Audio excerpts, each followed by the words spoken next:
Tenenenenen, tenen. Today is tuturuan ko kayo kung paano mag-download ng GTA Sam multiplayer. So, as you can see, nandito tayo ngayon naglalaro, you know.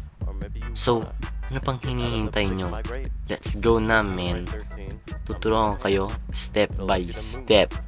You know. Let's go, man. So, as you can see, nandito yung ating Play Store. As you can see. So, i-open lang natin yan. Uy, naka-search na pala. So, ang i-search nyo is SAMP. S-A-M-P. Yan. Okay. Ito yung i-click nyo by Black Core Games. Okay. Install nyo lang yan, syempre. Okay, mabilis lang yan kasi hintayin nyo na lang. Okay. So, ayan. 0%. Hintay natin. 42. Hintay natin. Okay. Okay. Yan. Hintay lang natin.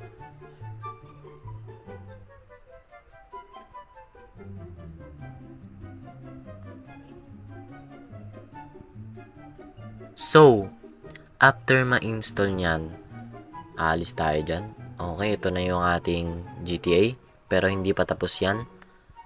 I-open nyo lang yung app na yan. Okay. And, kita nyo tong install client. I-click nyo lang yan. Okay. So, yes. And, more Chrome. Okay. Tapos, hindi nyo maintindihan yan, pero i-click nyo na lang tong orange na to. Itong okay. Pindutin nyo lang yan. Download again kasi na-download ko na eh. Okay. So, punta tayo sa download. Download. Ayan. Kita nyo to. I-open nyo lang yan. I-install. Okay. Package installer. Okay, install. Yan. Tapos, okay. Open lang. Yan. So, na-open na natin. Tayin lang natin. Allow.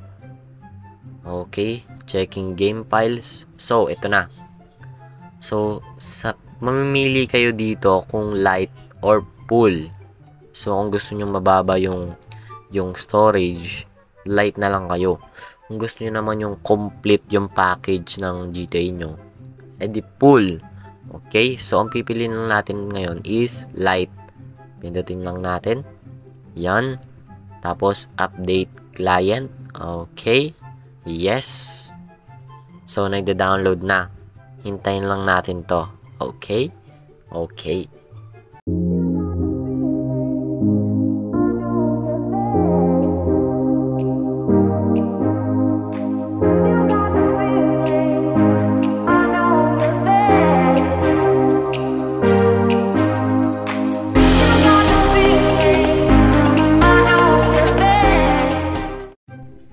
So, ito na, nakasulat na is installed actual version.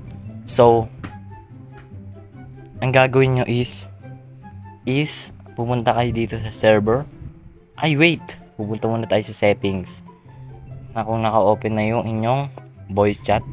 Okay. So, server. So, kung gusto nyo sumali sa server na pinapasukan ko ngayon, nasa description yung Discord. Okay. So, kunin lang natin yung IP address. Punta tayo sa Discord. Okay. Okay. Okay. So, ayan. Okay. So, hanapin lang natin yung IP address. Okay. Server IP. Okay, i-copy lang natin to. Copy text. Tapos punta na tayo sa GTA natin. And favorites, add server. And itong IP. Yan. So, add server. So, ayan. May naglalaro na. So, kung gusto, enter player name. Pangalan ko dito is Pedro Pandesal. Yan. Check play. So, ganun lang ka-easy.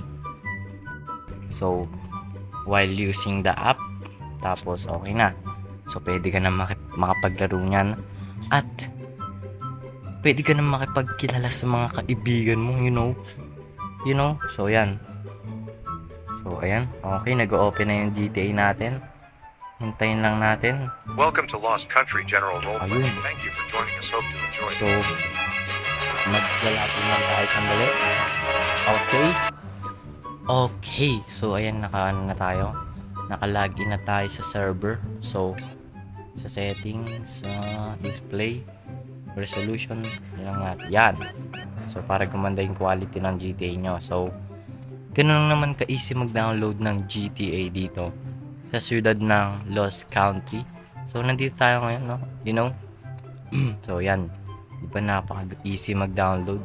So, ano pang hinihintay nyo? Mag-download na kayo at sumali dito sa Lost Country General Roleplay. So, dito na nagtatapos ang aking video. So, maraming salamat sa panonood at see you guys sa panibagong video natin. Bye-bye!